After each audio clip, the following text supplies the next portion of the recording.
Bueno, muy buenos días. Muchas gracias, Alejandra, por esta convocatoria, por medio de la cual puedo adherir justamente a través del programa Educación para Todos a un nuevo aniversario de la Fundación de San Juan. Recordemos que próximamente, entonces el 13 de junio, justamente se produjo justamente esa fundación en el año 1562 y ha pasado tiempo y podemos llegar a hablar justamente de cómo acontecieron justamente una serie de situaciones, acontecimientos, pero algunos aspectos son los que vamos a tratar y en los que nos vamos a centrar.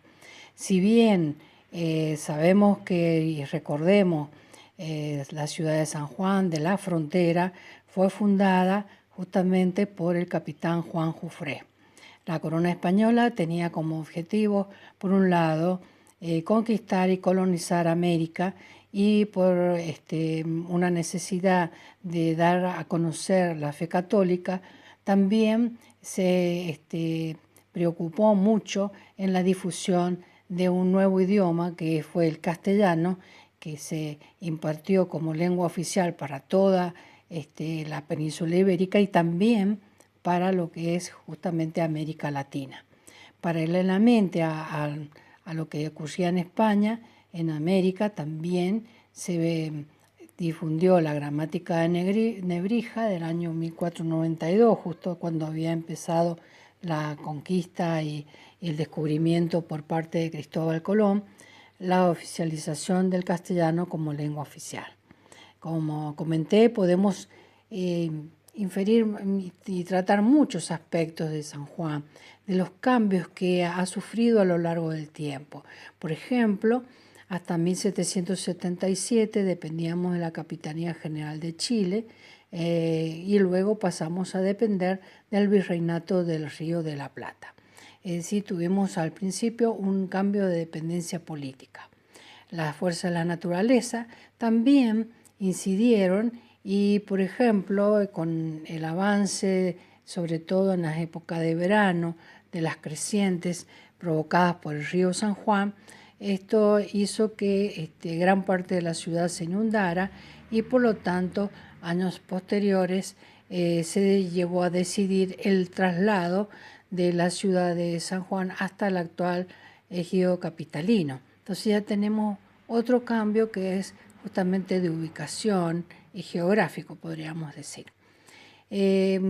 Por supuesto que todas estas menciones que hago, como el caso de la cantidad de sismos, de terremotos que ha sufrido la provincia en general, han incidido, el que más trágico ha sido justamente del año 1944.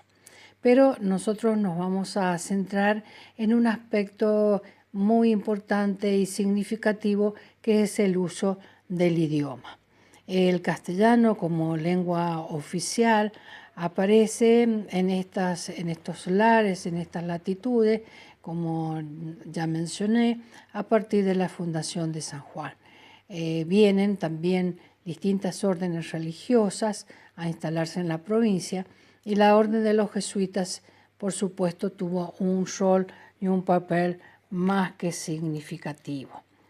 En el plano, justamente, y acta de fundación de la ciudad de San Juan, justamente podemos destacar la cuadrícula que tiene, que es una de las que se más fieles al modelo renacentista y considera una de las ciudades más hermosas en cuanto a lo que es la planificación y el reparto de sitios y lugares. Destacamos también a otros planos digamos de menor tamaño, como por ejemplo la hacienda de Puyuta de la Orden de los Jesuitas, que estaría a la altura de lo que es La Bebida en la actualidad, y donde justamente habían viñedos, había bodegas, árboles frutales, construcciones, es decir, todo un mundo evocado que cuenta, digamos, con el respaldo y que podemos llegar a conocerlo a través de lo que es documentación con valor histórico. Una documentación son documentos en donde aparecen inventarios, donde aparecen tasaciones y hay un detalle minucioso justamente de los elementos que se encontraban allí. Y luego, por supuesto, el remate a continuación. Recordemos que los jesuitas fueron expulsados de toda América Latina, inclusive de España. En cuanto a la conformación social, son uno de los aspectos que vamos a destacar. Todo esto que estoy mencionando forma parte de una investigación que la encontramos publicada con el título de Ecos de Vida de San Juan de la Frontera.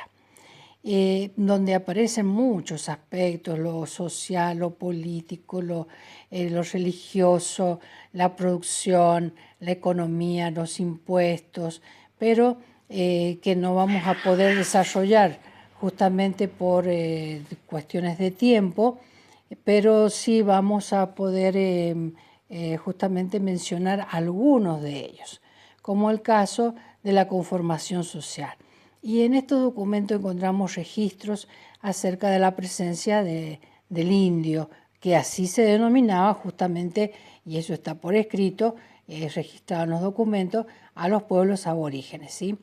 De esa unión del indio con el español nace el criollo, y entonces tenemos la presencia del indio, del español, del criollo, del mulato, términos como amulatado, el mestizo, negros esclavos, mulatillas y pardos, ¿sí? Entonces vemos que hay una conformación de castas muy importante para la época y donde se produjo el mestizaje, justamente que hace que digamos, aparezca una nueva figura, justamente inclusive en el lenguaje, que es la figura crucial para nosotros, que es el criollo. En cuanto al uso de gentilicios, y tenemos que ver la procedencia justamente de gente que vivía o que circulaba en estas latitudes, encontramos españoles, canarios, justamente de las Islas Canarias, vascos, portugueses, franceses, de Coquimbo, porteño, pero el porteño es el porteño de Valparaíso, de Chile, collas del norte, paraguayos, puntanos, mendocinos. Es decir, que había una confluencia importante de gente, sobre todo había una movilidad en cuanto a la comercial y una movilidad que se notaba tanto de un lado como del otro de la cordillera de los Andes. Otro aspecto importante que vamos a mencionar es la toponimia, es decir, la designación de lugares. Y acá es muy evidente justamente la convivencia, si se quiere, de términos pertenecientes a la lengua huarpe, que es el ayentiac, términos que todavía perduran, ¿sí? Con una denominación de departamentos como Angaco, que significa agua o pueblo en la falda, Calingasta, el pueblo de Calim, Caucete, Dos Suelos, Sonda, Cielo Alto, Hachal, Piedra Acarreada o distrito de Metal. Y estos términos tan autóctonos también van a mezclarse, por así decirlo, con los nuevos términos, como por ejemplo Trinidad, referido a la Santísima Trinidad, Concepción, ¿sí? A la Virgen de Concepción, Desamparados, por la Virgen de Desamparados, y Santa Lucía, justamente por la Santa, ¿no? Esta designación digamos, de esa nueva realidad también se puede llegar a observar en las personas a través de los bautismos. Recordemos que ya dijimos que uno de los objetivos era la difusión justamente de la fe católica y justamente vamos a encontrar bautismos que van a hacer que el esclavo, por ejemplo, o el indio, cambiara su identidad porque va a tener una nueva denominación.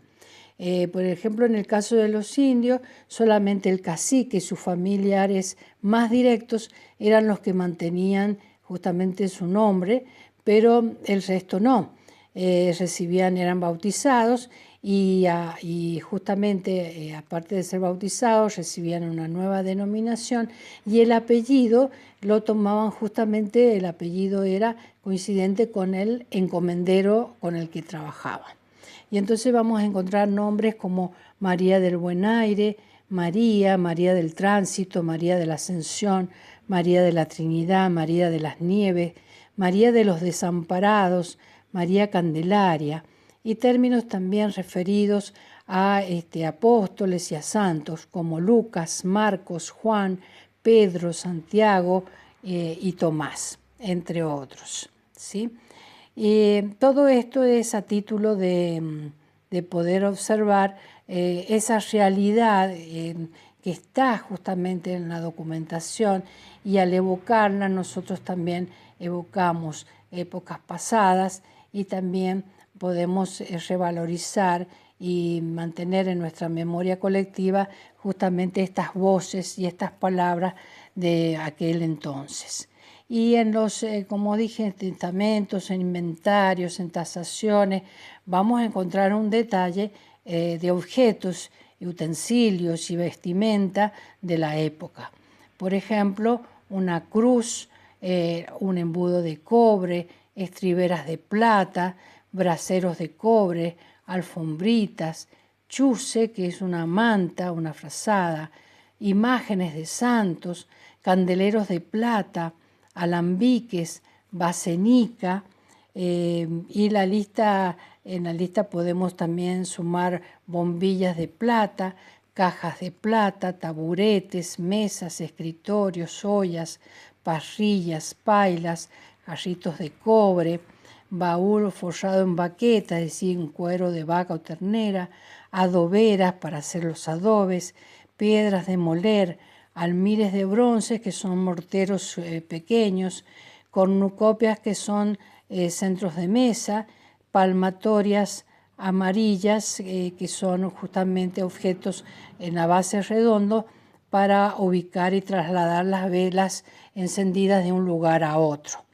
Estos son algunos de los ejemplos justamente que podemos mencionar, pero como ya les dije, en esta investigación que he llevado a cabo, hay un mundo, digamos, donde han sido clasificados todos estos términos agrupados en campos semánticos y se puede visualizar perfectamente esa realidad nueva que comienza justamente en estas tierras.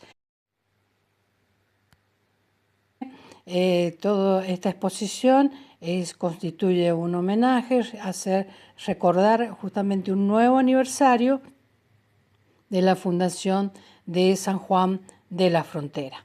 Muchas gracias, Alejandra, muchas gracias.